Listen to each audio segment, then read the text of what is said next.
What motivates people to relocate for work? Which destinations do they favor?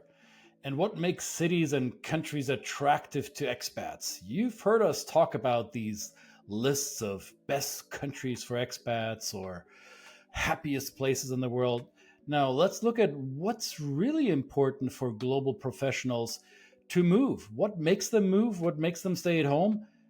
And what is it you're missing as an employer when you want to attract global talent? Let's dig into that. Welcome to Two Chaps, Many Cultures. In an increasingly globally connected world, it is vital to possess the essential skills of cultural intelligence. Listen along as we present the topics, tips, and strategies you can use to develop the power of cultural understanding in your personal and professional life. Here are your hosts, Christian Huffeler and Brett Parry. Welcome back to Two Chaps, Many Cultures, the only number one show on the planet when it comes to talking about cultures where too much culture is barely enough. It's good to see you again for another week, mate. How are you? Bloody well. How are you? I'm bloody well too. Bloody well. Bloody well, There's a right. song about that. Yeah, so by the way, about a quarter of your employees want to move internationally. How about that? Did you know that? Do you care? You should. And if you do have the opportunity to offer these folks the chance to move overseas to develop not only their career, but also to widen the perspective of your company in those new locations, you better believe you better learn what they want and how they want it delivered. And that's what we're here to talk about today. Yeah. So a quarter of your employees is actively willing to move abroad for work. That means that's an expectation your talent has.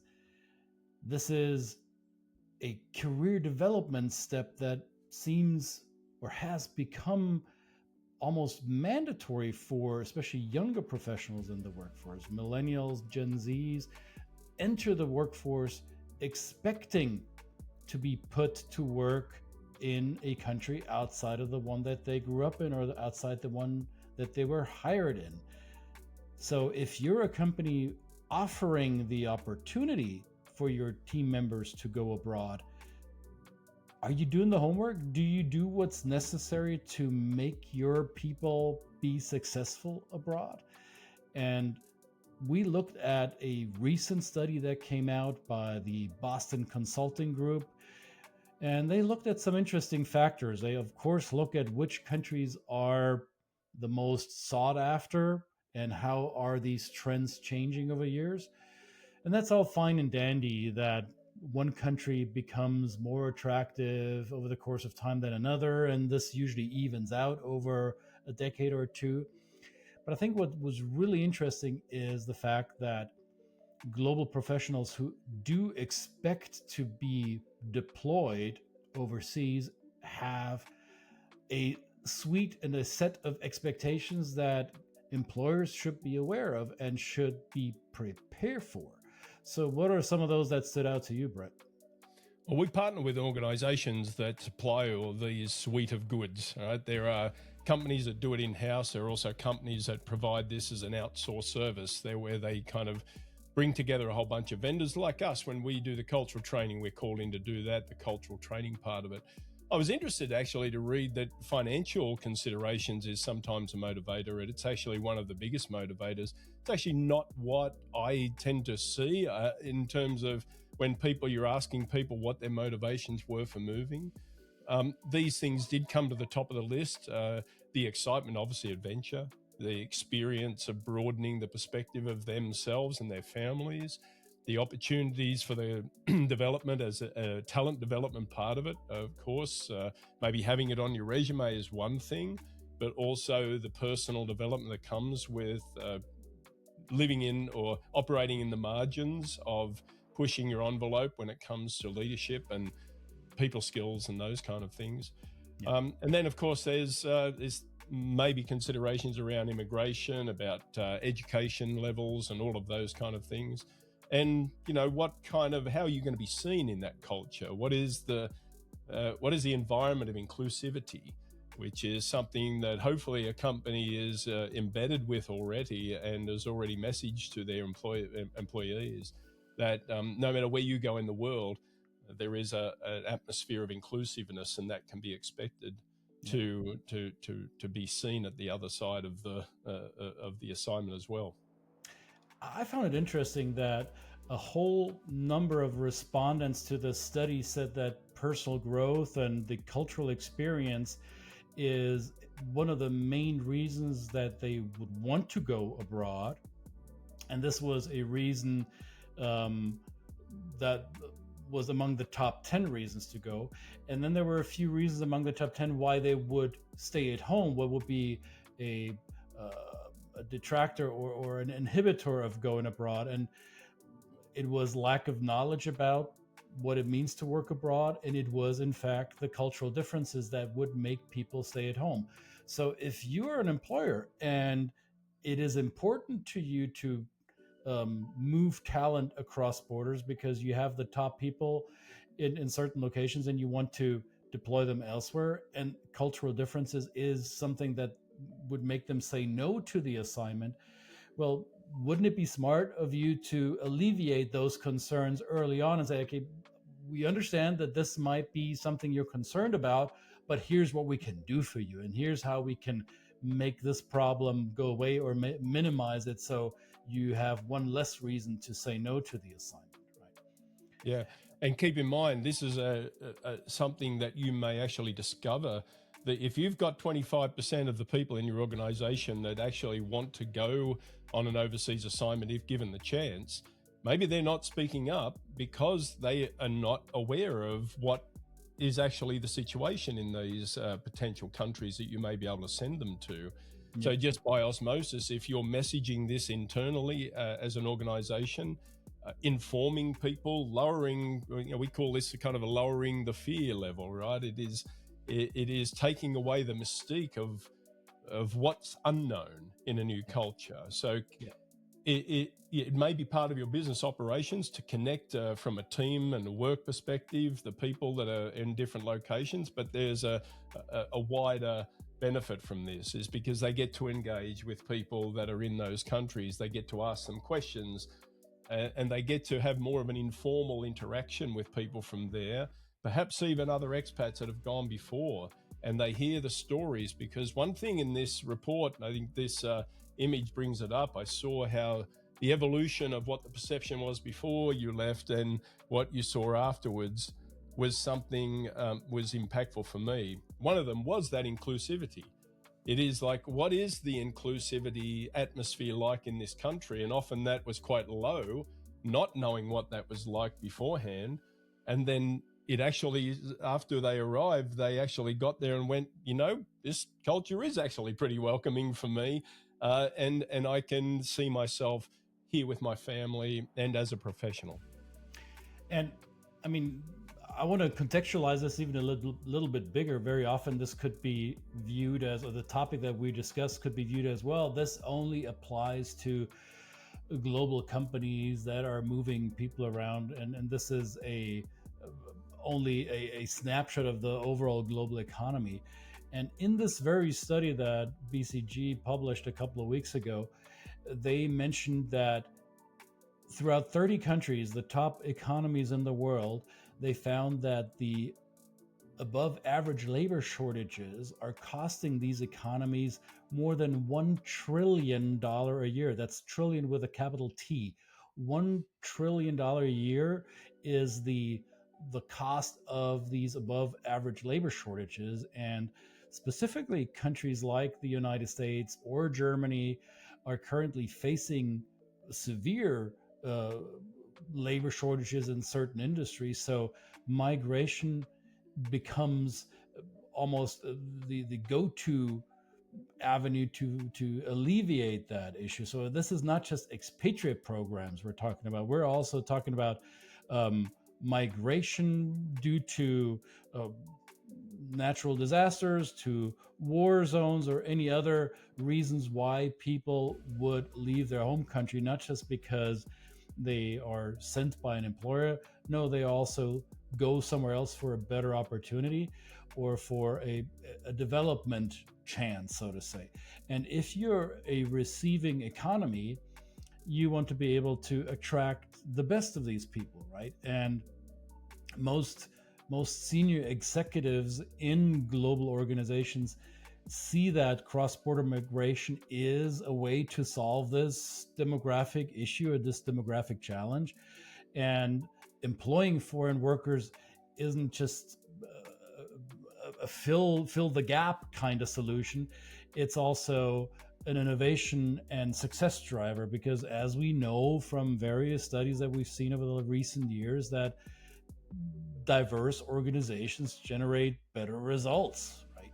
And that doesn't happen automatically. You have to lay the foundational work in a company. You have to be able to incorporate foreign talent, foreign born talent, with all their linguistic challenges maybe at the beginning, with the cultural adjustment, with all the logistics that go around relocating people. And as Brett mentioned earlier, we partner with service providers that do just that, the logistical support. And as you dig through this BCG study, you will find that's not the whole piece of the pie, is it, Brett? No. And this image here, which comes out of the study, courtesy of BCG, of course, our friends there, shows a little bit of a graph on one of the things that people want. One of the things was interesting, they would like to have the support of a cultural buddy, somebody they can partner with.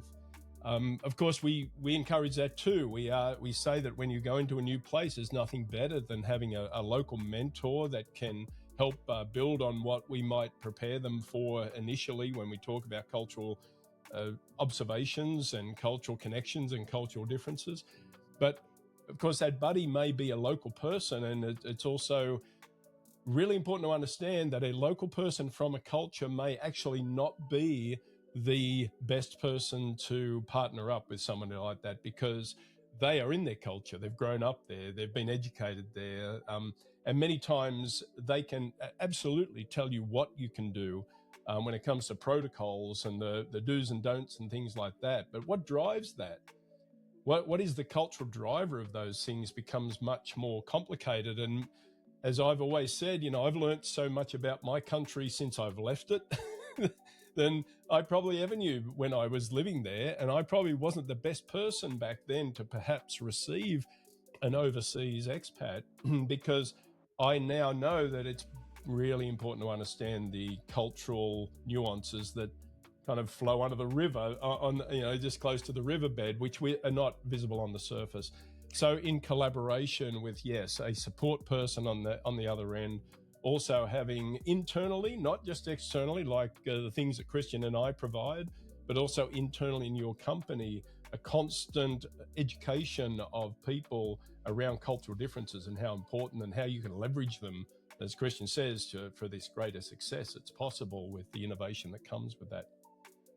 Yeah, and I think when surveys or studies like this talk about this buddy system, this is a language that is probably easiest to relate to survey respondents, because they probably don't have an idea of what is a culture code, right?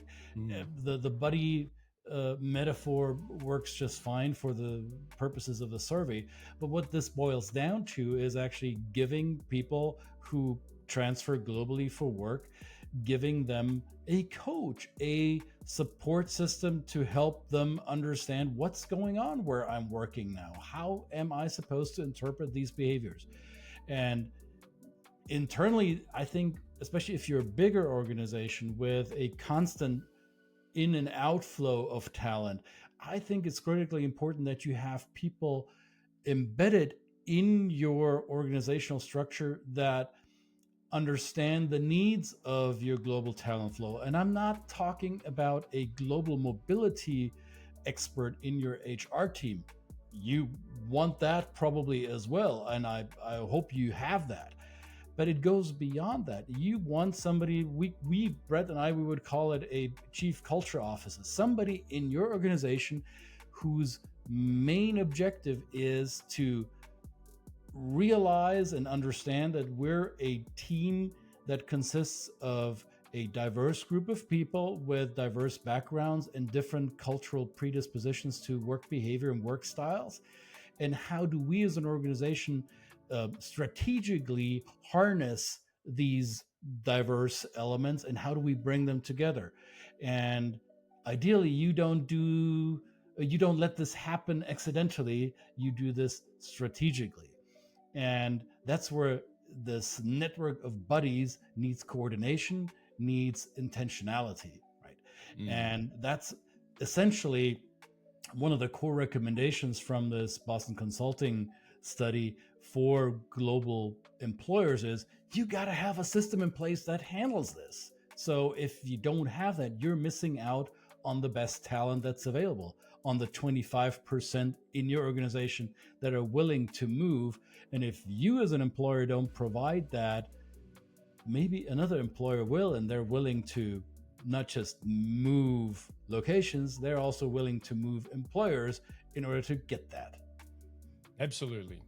So we're going to link to this very, very interesting report. There's a lot to dig into. And if you're a global mobility professional, you'd probably geek out on something like this, as we do. We love to dig into these reports because we work with these people all the time. This is one of our jobs, whether they're moving countries or not. The people that are in organizations are really hungry. Once you give them a taste of this, they're really hungry for understanding this stuff, and it gives them even more support in your organization. So listen to your Uncle Christian and Uncle Brett. You know, we're trying to help you out here. Uncle. Yes. Call me uncle. Call me anything. And make sure you not only call us uncle, you also ring that bell or subscribe to our channel, whatever you need to do on your screen, whether it's on your computer, your tablet, your phone, wherever you're watching this. Make sure you subscribe to the Two Chaps Many Cultures YouTube channel, and make sure you listen to us on the various podcast outlets that we're available at. If you don't want to look at the uncles and just want to listen to their very convincing voices, you can do so on iHeartRadio, on Spotify, on Apple Podcast, on, what am I missing, Brett? On all the other ones. Wherever you get your podcasts, that's where you'll find us. Wherever good podcast listening services are sold. That's how they used to convince people with books, right? You only get the very best services, the information from the very best services. And that's exactly what we're about. So yes, subscribe, follow us, and please, most of all, engage with us. Send us a comment. Let us know if you're in the global mobility space, and what do you hear from your employees about what they want, what they expect in support when they're moving, because this is something that it is an evolving, moving target from one time to the other. So it's important that we constantly stay involved and informed about that, because the world is a busy place and it's moving at rapid pace, and we need to keep up with that, and that's what we all should do. So thanks again for joining us. Another episode of Two Chaps Many Cultures in the can. Again, if you're listening to us on podcasts or you're watching us on YouTube, we are very grateful for your attention, and we look forward to the next episode. See you later. See y'all.